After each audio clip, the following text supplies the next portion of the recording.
오늘은 6강 예수님의 삶에 대해서 알아보겠습니다. 예수님의 삶을 통해서 무엇을 보려고 하냐면은 그가 메시아임을 한번 증거해 보는 시간을 갖겠습니다.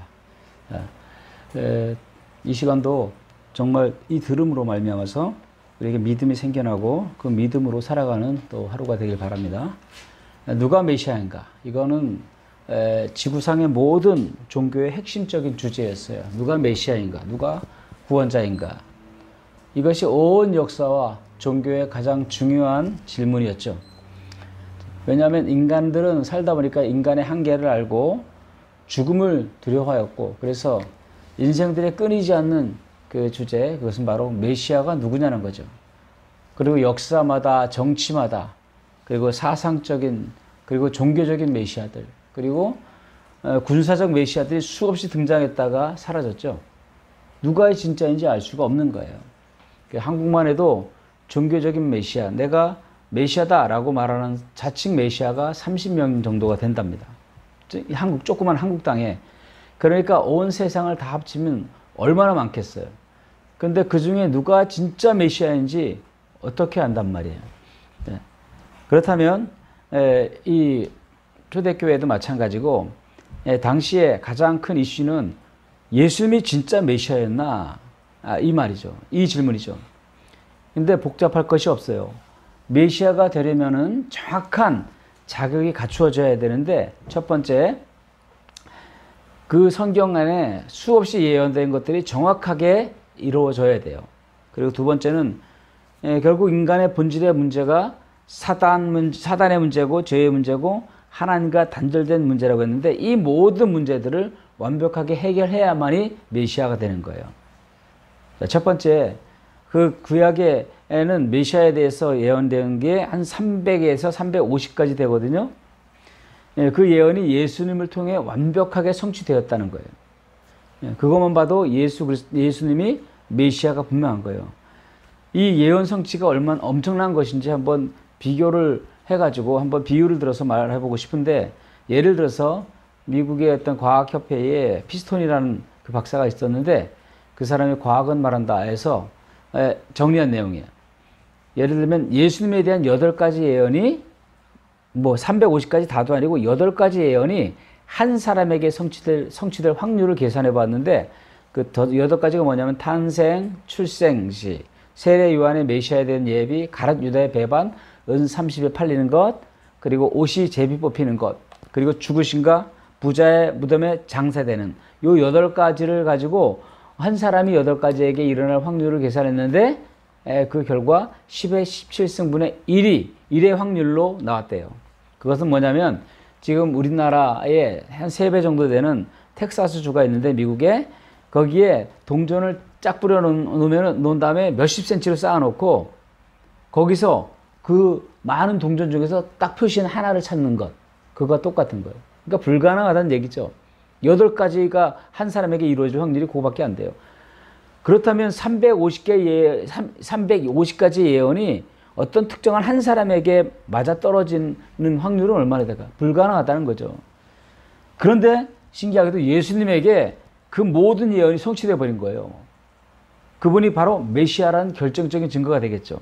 그중 몇 가지만 살펴보려고 하는데 정말 주목해 드려야 될 거예요. 자, 첫 번째는 아브라함과 다윗의 후손으로 오셔야 된다.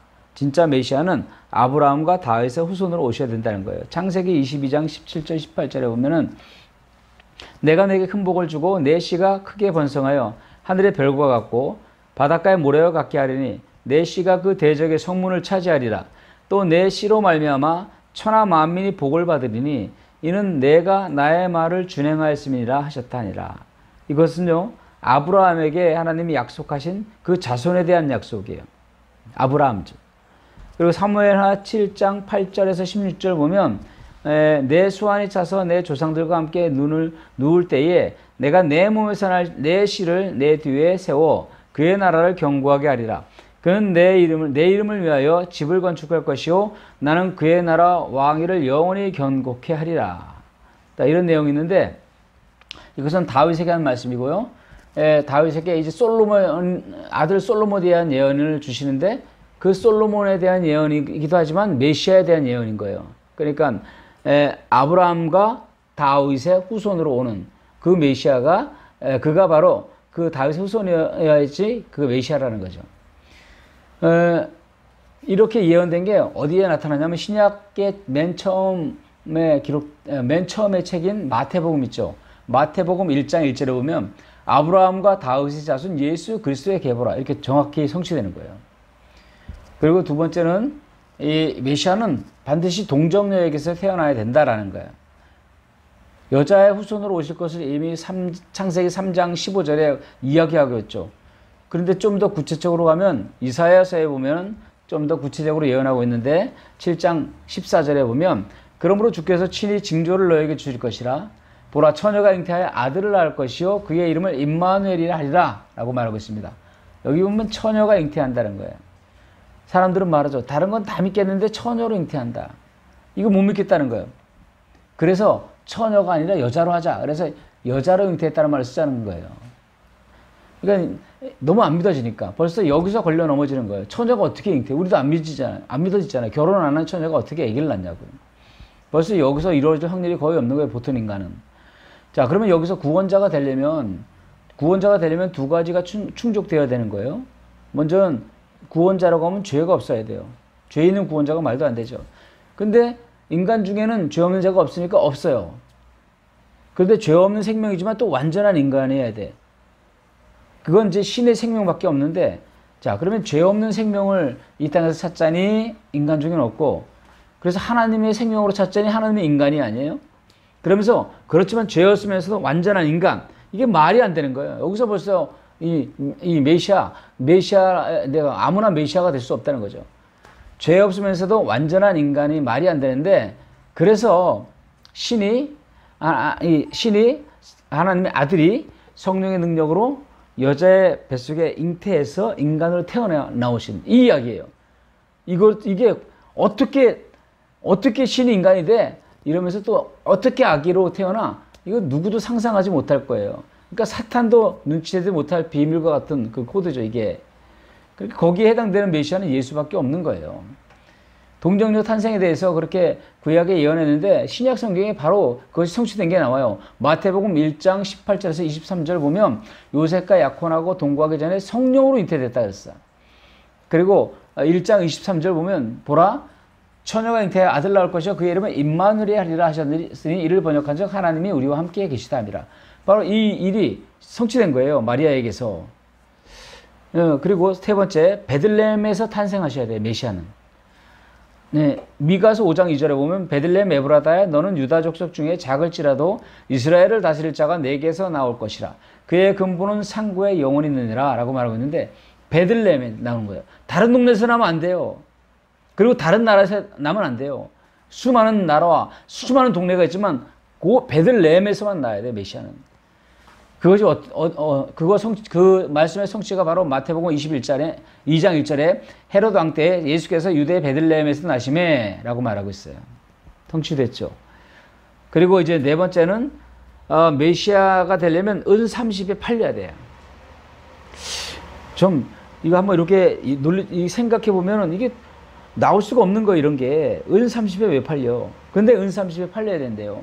스가랴 11장 12절 13절에 보면 내가 그들에게 이르되 너희가 좋게 여기거든 내 품삯을 내게 주고 그렇지 아니하거든 그만두라. 그들이 곧 은 30개를 달아서 내 품삯을 삼은지라. 그러니까 30개에 대한 은 30 팔릴 것에 대한 예언이 여기 있는데 그런데 만일 은이 아니라 금 30에 팔리면 안 돼요. 다이아몬드도 안 돼. 꼭 은이어야 돼. 거기다 꼭 30이어야 돼. 그것이 마태복음 27장 9절에 보면 성취된 말씀이 있는데 이에 선지자 예레미야를 통하여 하신 말씀이 이루어졌나니 일러스되 그들이 그 가격 매겨진 자 곧 이스라엘 자손 중에서 가격 매긴 자의 가격 곧 은 30을 가지고 라고 말하고 있어요. 완전하게 성취되는 거죠. 그리고 다섯 번째 보면 이 메시아라고 하면 나무에 달려 죽어야 된대요. 아니 무슨 이런 메시아가 있어. 구원자가 왜 나무에 달려 죽어? 이겨야지. 그런데 나무에 달려 죽어야만 메시아라고 구약에 예언해 놓고 있어요. 신명기 21장 22절 23절에 보면 사람이 만일 죽을 죄를 범함으로 내가 그를 죽여 나무에 달거든.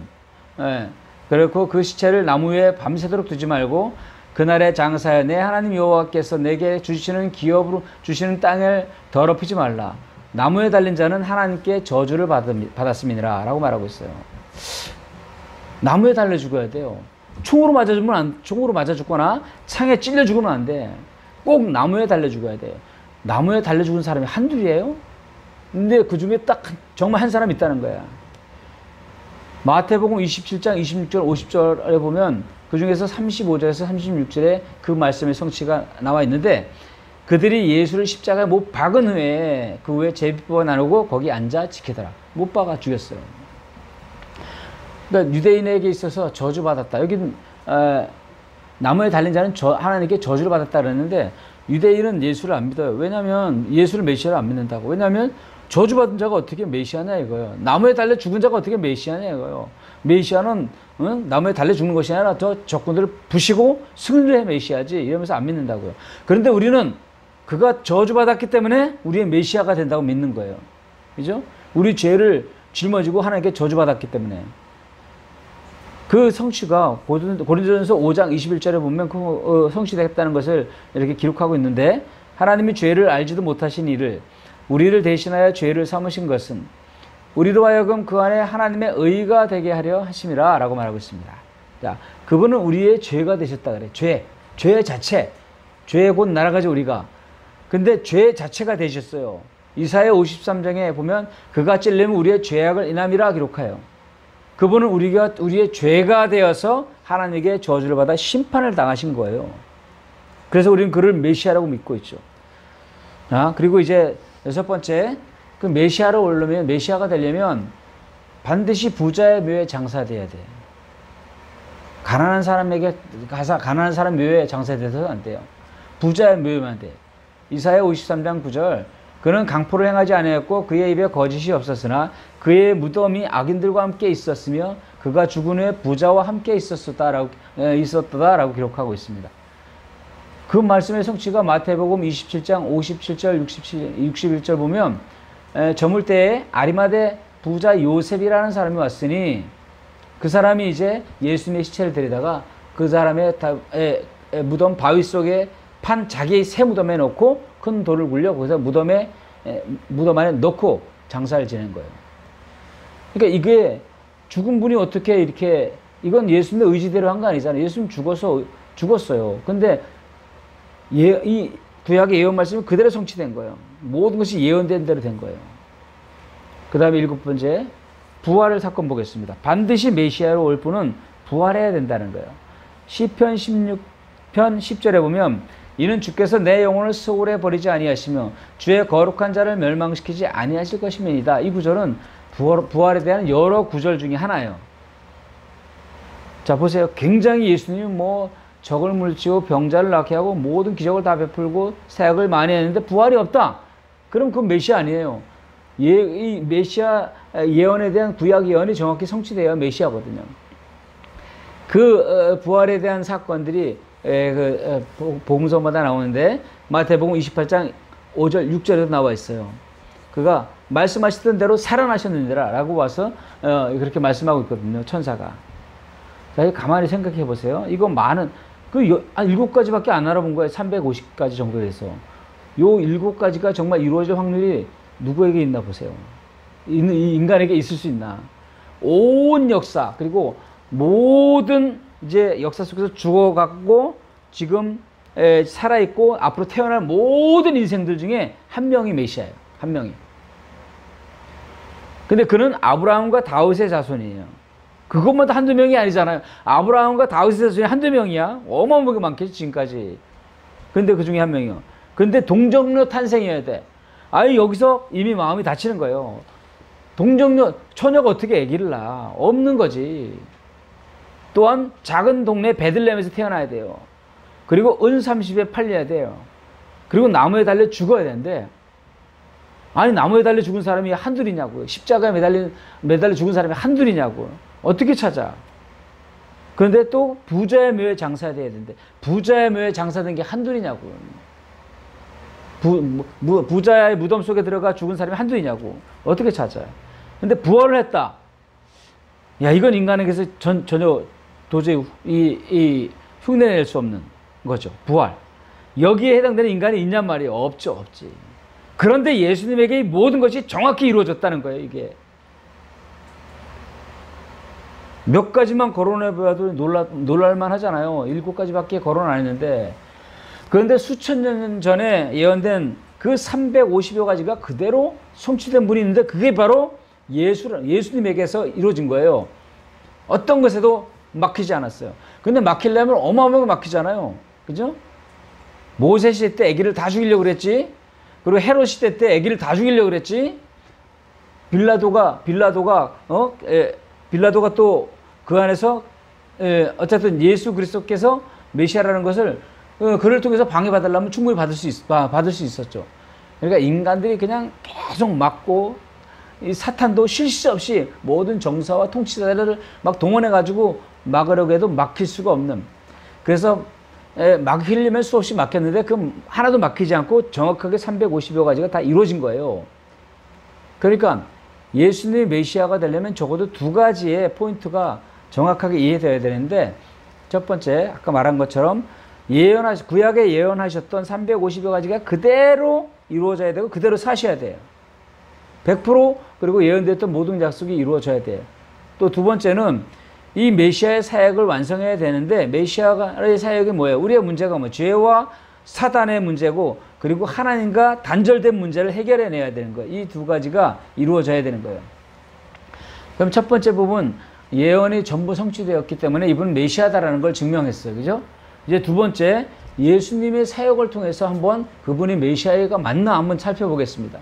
마태복음 4장 23절 한 구절로 보면, 한 구절로 예수님의 공생의 사역을 요약할 수가 있는데, 마태복음 4장 23절에 보면 예수께서 온 갈릴리에 두루 다니사 그들의 회당에서 가르치시며 천국 복음을 전파하시며 백성 중에 모든 병과 약한 것을 고치시니 라고 기록하고 있습니다. 첫 번째 가르치셨어요. 2번째 천국 복음을 전파하셨어요. 3번째 약한 것을 고치시는 사역을 하셨어요. 자, 이 모든 사역 자체를 통해서 뭘 주님이 말씀하시냐면 사탄과 죄와 하나님과의 단절 문제를 해결하신 메시아임을 그렇게 증명하시는 거예요. 그분의 사역을 통해서. 그런데 그분의 사역을 통해서도 그렇게 주님이 말씀하고 계시지만, 그러나 메시아의 사역의 정점, 아, 이분이 진짜 메시아야 라고 하는 그 정점은 십자가와 부활에 있습니다. 특별히 히브리서 10장 19절에서 20절에 보면 예수님의 사역의 핵심이 무엇인지 정확하게 볼 수 있죠. 자, 그래서 히브리서 10장 19절 20절 보면, 그러므로 형제들아 우리가 예수의 피를 힘입어 성소에 들어갈 담력을 얻었나니 그 길은 우리를 위하여 휘장 가운데로 열어놓으신 새롭고 산 길이요 휘장 곧 그의 육체니라. 예수님의 사역의 정점은 바로 십자가와 부활을 통해서 하나님이 하신 일은 바로 첫 번째, 하나님 만나는 길을 열어놓으셨다는 거예요. 하나님 만나는 길을 열어놓으셨다 보는 거예요. 구약의 성소는, 지성소에는 아무나 못 들어가죠. 거기 휘장이 있어요. 1년에 한 번 대속제일에 그 해에 뽑힌 대제사장이 백성과 자신의 죄를 동물에게 전가시킨 후 동물을 잡아 피를 가지고 들어가야 되는 거예요. 만약에 그 피가 없으면 죄가 그대로 있기 때문에 그 제사장이 거기서 즉사하는 거예요. 그러니까 하나님 보좌에 결코 죄를 가지고 들어갈 수가 없다는 거죠. 특히 거기 보면 그때 제사장들이 가서 죄가 발견되면 죽잖아요. 그러면 그 시체를 어떻게 꺼내올까? 감히 그 지성소에는 감히 인간이 못 들어가기 때문에 거기 제사장이 들어갈 때 그 옷소리에다 방울을 달고 딸렸다는 소리가 안 나면 죽은 걸로 알고, 한참 있다 안 나오면 거기 줄을 메고 들어간단 말이에요. 메고 들어간 줄을 꺼내가지고 이렇게 질질 끌어가지고 낸단 말이에요. 그 지성소에는 그만큼 우리가 들어갈 수 없었어요. 그러니까 그 하나님 임재의 그림자에 불과한 그 지성소에 들어가는 것도 이렇게 두렵잖아요. 그때 당시에 기쁨으로 막 하나님 그 지성소에 들어가는 것보다도 두려움과 떨림과 엄숙한 긴장감이 가득했다고요. 그런데 보세요. 예수님이 십자가의 죽으심으로 말미암아 이제 그 피를 힘입어서 우리가 성소에 들어갈 담력을 얻었대요. 그 하나님 그 두려우시나 벌벌 떨면서 간신히 들어가는 것이 아니라 그 하나님이 그 새롭고 상계를 열어놓으셨는데 그 피로 우리는 당당하게 기쁨으로 들어갈 수 있다는 거예요. 이게 바로 하나님 만나는 길을 열어놓으신 십자가의 사건이란 말이에요. 예수님이 죽으실 때 굉장한 사건들이 일어났죠. 흑암이 몰려오고 지진이 막 나고 바위가 터졌다 그랬어요. 그리고 무덤문이 막 열리며 죽은 자가 살아나는 엄청난 일들이 벌어졌는데, 그러나 그 모든 것보다도 기적 중의 기적은 뭐냐면 누가복음 23장 45절에 보면 성소의 휘장이 한가운데가 위에서부터 한가운데로 쫙 찢어졌다는 거예요.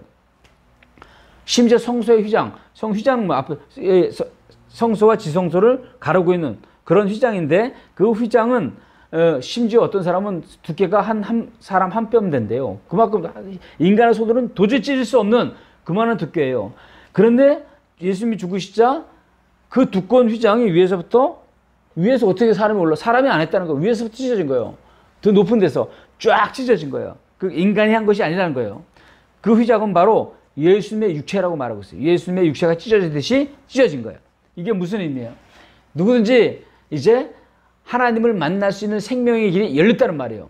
그러니까 본질적인 문제가 십자가의 죽으심으로 말미암아 끝나버렸다는 거예요. 요한복음 14장 6절에 보면 예수께서 이르시되 내가 곧 길이요 진리요 생명이니 나로 말미암지 않고는 아버지께로 올 자가 없느니라 라고 말했어요. 그러니까 예수 그리스도를 통해서 휘장이 찢겨지고 그 앞으로 우리가 하나님 앞으로 나갈 수 있게 된 것. 그러니까 이분이야말로 누구도 흉내낼 수 없어요. 이 세상의 모든 메시아라고 하는 수많은 자들, 굉장한 자들이 일어났지만 그들이 모방하거나 따라할 수 없는 오직 유일무이한 그런 메시아란 말이에요. 예수님이. 할렐루야. 자, 그리고 두 번째, 이제 죄의 문제를 해결하셨다는 거예요. 이 십자가 부활로 죄의 문제를 해결하신 거예요. 레위기 17장 11절에 보면 육체의 생명은 죄에 있음이라 내가 이 피를 너희에게 주어 제단에 뿌려 너희의 생명을 위하여 속죄하게 하였나니 생명이 피에 있으므로 피가 죄를 속하니라 라고 말하고 있습니다. 자, 그럼 예수님이 십자가에서 동시에 두 가지 역할을 했죠. 첫 번째는 제물이 되신 거예요. 두 번째는 신이 제사장 역할을 감당하신 거예요. 근데 피를 가지고 그 지성소에 들어가야 되는데 이 피는 생명이잖아요. 피는 뭐예요? 생명이 죽었다는 거예요. 그죠? 그 생명이 죄를 짊어지고 죽었다는 의미로 피를 가지고 들어가는 거예요. 근데 피는 아무런 피가 아니라고요. 죄 없는 자의 피여야 돼. 그래야지 우리를 속할 수가 있어요. 죄 없는 자여야 돼요. 십자가의 인류의 죄를 위해 아무나 죽을 수 있는 것이 아니라는 거예요. 아무나 메시아가 될 수 있는 것이 아니란 말이에요. 많은 사람들이 자기가 메시아인 척하고 막 십자가에 달려서 죽기도 하고 피를 흘리기도 하는데 그런 사람 1000만 명, 억만 명, 억조만 명이 죽어도 주님은 그것이 다 흠이 있기 때문에 메시아가 될 수 없어요. 하나도 안 받으시는 거야. 억만 명이 죽어도 우리가 다 죽었으니 주님 받아주십시오 해도 안 받아요. 오직 흠 없고 점 없는 예수 그리스도의 피만 받는단 말이야. 그 흠 없고 점 없는 짐승이 바로 그 죄 없는 그 짐승이 바로 예수님이었다는 거예요. 죄 없고 흠 없는 인간이신 예수님이 바로 피를 흘리신 거예요. 이 피의 능력이 어느 정도인가? 이 피의 능력이 어느 정도인가? 상상이 안 가는데 한마디로 말하면 이거예요. 인간의 모든 살아갔고 죽었고 살아가고 살아갈 모든 인간의 과거와 현재와 미래의 죄를 완벽하게 해결하신 그런 분이고, 그리고 그것을 단번에 해결하신 거예요. 더 이상 반복할 필요 없어요. 더 이상 제사 지낼 필요가 없어요. 단번에 영원한 효력이 있는 피의 능력인 거예요. 히브리서 9장 12절에 보면 염소와 송아지의 피로 하지 아니하고 오직 자기의 피로 영원한 속죄를 이루사 단번에 성소에 들어가셨느니라 라고 말하고 있습니다. 히브리서 9장 22절에 보면 모든 물건이 피로써 정결하게 되나니 피 흘림이 없은즉 사함이 없느니라는 거예요. 그 피가 모든 죄를 씻기는 거예요. 피는 생명이죠. 예수 그리스도가 죽으심으로 말미암아 그 예수님에게 우리 모든 인간의 죄, 나의 죄를 정가시키고 그에게 정가시킨 다음에 그가 주님 앞에, 우리 하나님 앞에 바쳐진 바가 된 거예요. 그래서 우리가 정결하게 돼버린 거예요. 그러니까 더 이상 우리에게 있어서 어떤 누구도 우리가 정죄가 불가능한 거예요. 우리가 죄책이 사라져버린 거예요. 이 피는 하나님의 아들이 대속 제물이 되어서 흘리신 피다라는 거예요. 그러니까 아무나 대속 제물이 될 수 없어요. 훌륭한 사람, 대단한 성자 같은 사람도 내가 인류를 위해 죽겠습니다 라고 해서 그 사람이 대속제물이 되는 게 아니에요. 메시아가 될 수 있는 게 아니에요.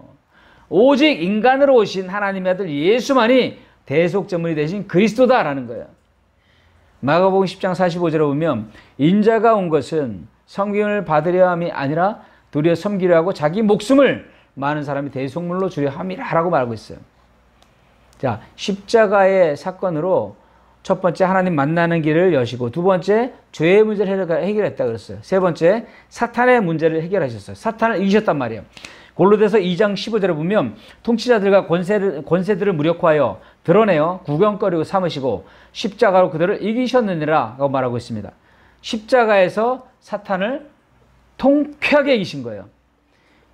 사탄에게 사로잡혔으면 끝장나는 거죠. 인간이 귀신에게 사로잡혔는데 어떻게 벗어나.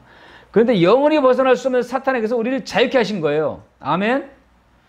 히브리서 2장 14절에 보면 자녀들은 혈과 육에 속하였음에 그도 또한 같은 모양으로 혈과 육을 함께 지내심은 죽음을 통하여 죽음의 세력을 잡은 자 곧 마귀를 멸하시며 라고 기록하고 있습니다.